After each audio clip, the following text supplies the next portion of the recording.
Welcome to Holme Horror. I've been waiting for you. Black Hollow. The Black Hollow Lodge crouched in the remote Montana wilderness, its dark, looming structure surrounded by whispering pines and layers of snow. Daniel Taylor saw the lodge as an opportunity for redemption. Life in the city had been a mess of failures, missed bills, a soured marriage, and a family stretched to breaking point. A winter alone as the lodge's caretaker could fix everything, he told himself. It would be the perfect time to repair his relationship with Emma and their 8-year-old daughter Lily.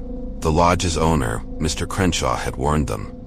The winters are relentless. Once the snow falls, you won't see another soul until spring. Isolation can unnerve people. Daniel shrugged it off. He didn't fear solitude. He welcomed it. He needed the quiet, needed space to prove he could provide for his family without faltering. Emma, ever the pragmatist, wasn't so sure. But with no better options, she agreed to the move. When they arrived, the lodge was both impressive and foreboding.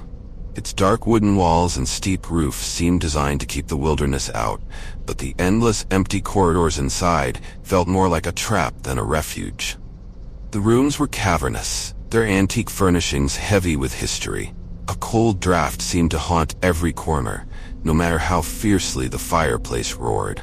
At first, the family settled into a routine. Daniel spent his days in the boiler room, ensuring the old pipes held up against the winter chill. Emma cleaned and tried to make the place feel like a home, while Lily explored the lodge with wide-eyed curiosity. But as the days stretched on, the cracks began to show. The snow came earlier than expected, blanketing the world outside in white and cutting them off completely. Without roads or visitors, the vast lodge became a world unto itself. What began as minor discomforts, flickering lights, strange creaks in the night, soon grew into something darker. Emma was the first to notice. She swore she heard footsteps echoing down empty hallways or faint whispers when she stood alone in the kitchen. Daniel dismissed her concerns as paranoia, but Lily's behavior was harder to ignore. The little girl, usually bright and imaginative, became eerily withdrawn.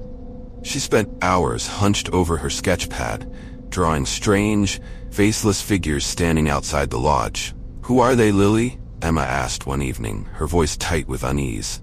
"The people from the lodge," Lily said matter-of-factly. "What people? We're the only ones here." Lily shrugged. "They're still here. They told me." Emma's stomach churned.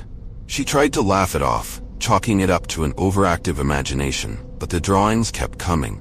Daniel, meanwhile, began to change. He grew irritable, snapping at Emma over the smallest things. He spent more and more time alone in the boiler room, claiming the aging furnace required constant maintenance. When Emma pressed him, he would mutter about the lodge's demands, his words growing stranger each day. "It's alive, you know," he said one night, his eyes shadowed and distant. "What are you talking about?" Emma asked, trying to keep her voice steady. "The lodge," Daniel whispered. "It's watching us, listening. We're not alone here." Emma wanted to shake him, to demand he snap out of it, but his tone was so cold, so certain, that she felt a flicker of fear herself. The sense of unease deepened as the days passed.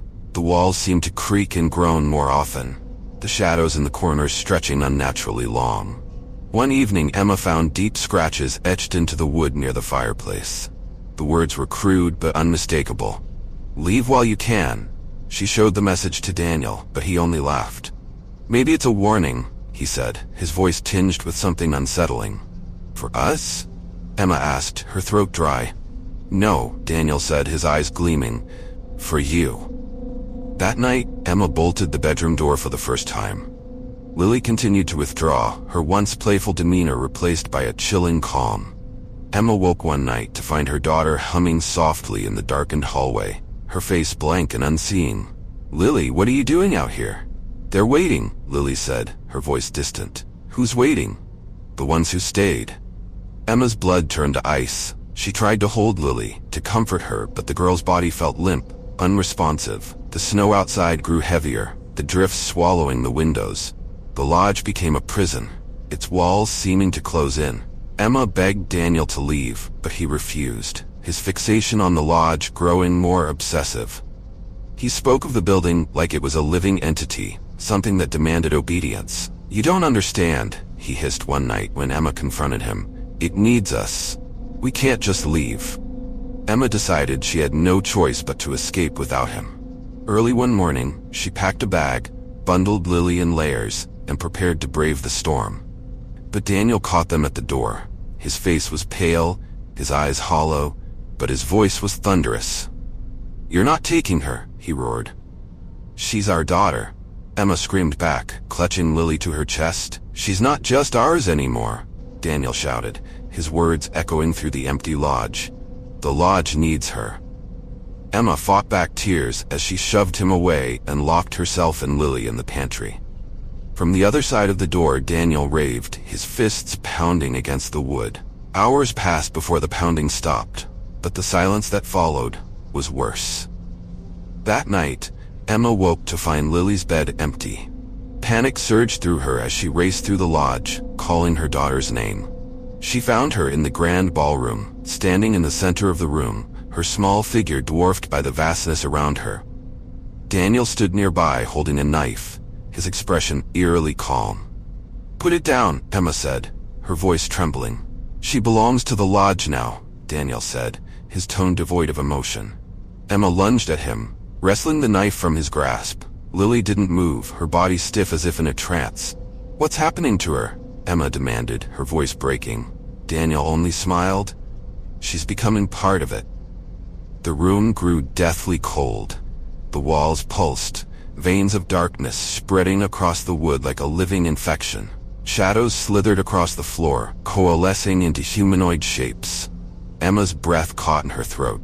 The faceless figures from Lily's drawings were real, their featureless heads turning toward her with an almost tangible malice. Daniel dropped to his knees, his hands raised in surrender. "Take me," he pleaded. The shadows enveloped him in an instant. His screams tore through the room as the darkness consumed him, his body dissolving into the lodge itself. Emma grabbed Lily and ran, but the lodge twisted around them. Hallways that once led to the front door now spiraled endlessly, trapping them. The shadows pursued them relentlessly, their whispers clawing at Emma's sanity. She finally reached a door, only to find it frozen shut. She slammed her fists against it, sobbing, "Please, let us out." The shadows closed in, their icy touch grazing her skin. Lily turned to face them, her expression serene. "It's okay, Mommy," she said softly. "No," Emma cried, holding her daughter tightly. "We'll find a way." But the shadows were unrelenting, their darkness swallowed them whole, their whispers fading into silence.